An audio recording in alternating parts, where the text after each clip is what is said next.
ettaka wa mitwalo 3 ogenda okukyukako okwetolotolako mu budduuka nga yaweddeko dda.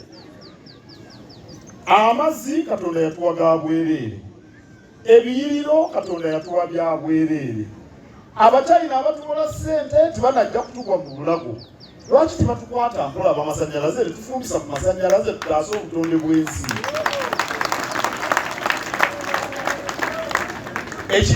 Ekicupa kya gaasi kigula emitwalo 12 nakyo.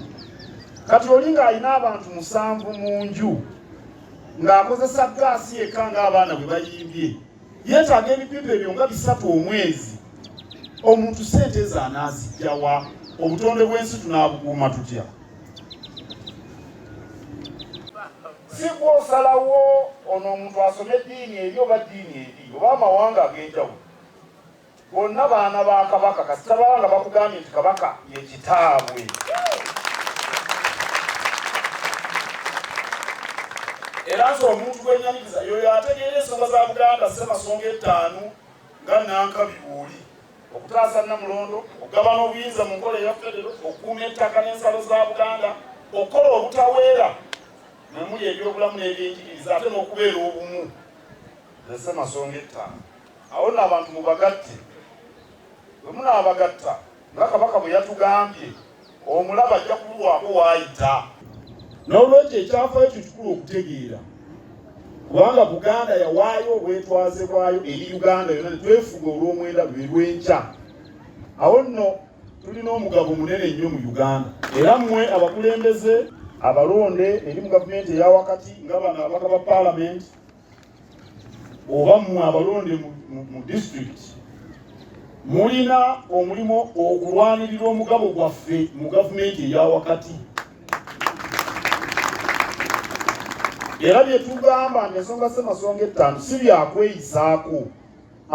Ate okukyala ekyaggwe, njagala okwebaza Obuganda olw'obulungi bw'ensi program gye mutaddewo okulaba nti obutonde bw'ensi ffe nga abanakyaggwe nga tusobola obukuuma.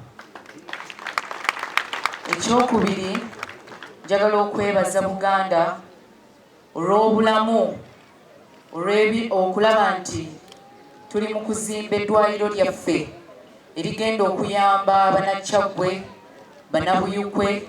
So njagala okwebaza Buganda okusoosowaza obulamu. Ekyokusatu, njagala okwebaza Buganda olw'enguudo ze mukoze n'okulaba nti abantu b'Ekyaggwe, abantu b'e-Buyukwe balaba nga basobola okulekawo obutonde bw'ensi nga basimba emiti.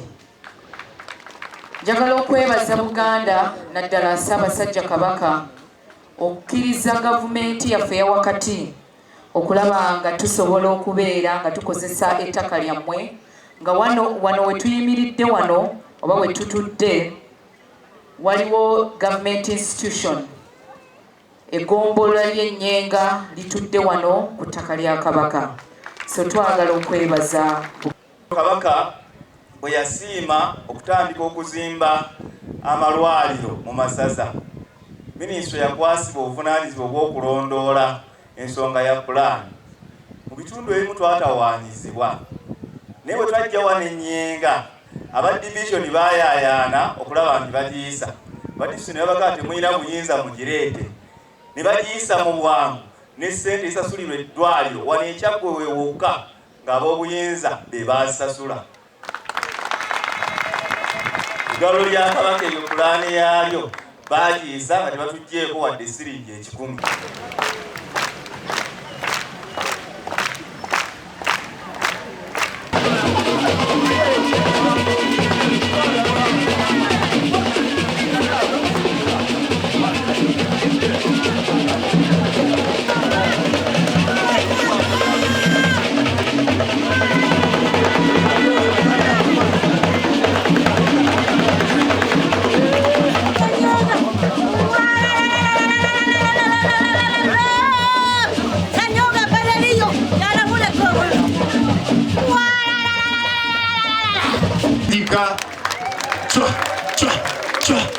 nga z'amaanyi.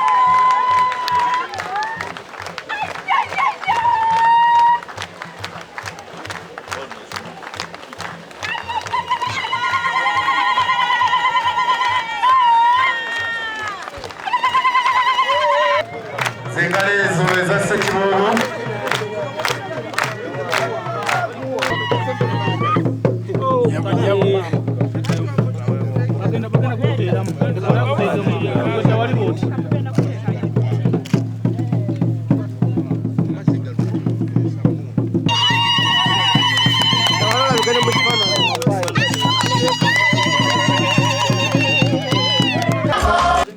Ne wiiki ya Bulungi Bwansi. Mwebale nnyo abakubye engoma Katikkiro gye yali.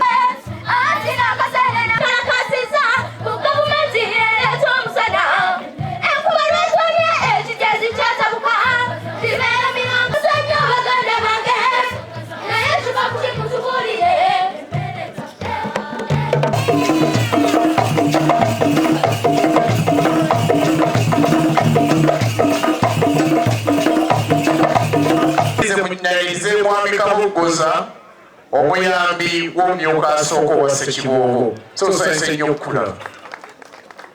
Bayite essomero nga lyete ku mukolo kwali. Ssebo w'ekitiibwa engalo z'abantu bano zibula. Buganda ku mukolo guno kwali. Munzikize nnyaniza ow'ekitiibwa Ani Kigudde Nabayanja. Omukiise tusanyuse nnyo okulaba akola emirimu mingi nnyo mu ssaza. Nyawo tusanyuse nnyo okulaba weebale kujja. Abaweereza ab'emiruka tuba